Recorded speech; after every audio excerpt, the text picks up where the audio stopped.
তো আমরা চাকু টেম্পল তো যেতে পারলাম না, তাই মল রোড থেকে একটুখানি খাবার নিয়ে নিয়েছি। এখানে নিয়েছে হচ্ছে মাটন মোমো, আর এখানে নিয়েছে হচ্ছে চকলেট পেস্ট্রি। তো আমরা ত্রিশুল বেকারিজ থেকে নিয়েছি।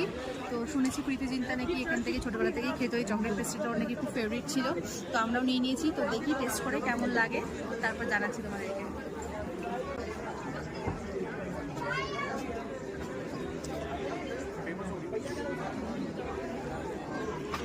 ভালোই লাগছে খেতে, ভিতরে অনেকটাই তাও মাটন আছে, উপরে কোটিংটাও পাতলা, খেতে বেশ টেস্টি আছে।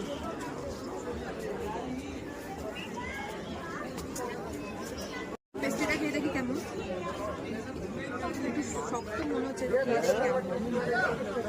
হাত দিয়ে খেতে হবে মনে হচ্ছে। হতে পারে ঠান্ডায় একদম শক্ত হয়ে গেছে, বাট এটা খুব নরম থাকে একদম। ভিতরটা সফট আছে, উপরে এইটা একটু মানে শক্ত হয়ে গেছে, কিন্তু এটা খুব হতে পারে ঠান্ডার জন্য হয়েছে। আজকে সত্যি খুব ঠান্ডা আছে সিমলাতে। নর্মালি আমার নর্মাল লাগলো, আমাদের ওখানে মানে ওরকম না, একটু অন্যরকম লাগছে, বাট খুব খাস লাগলো না আমার। বাট আজকে ঠান্ডা তো প্রচুর, হাত পুরো জমে যাচ্ছে।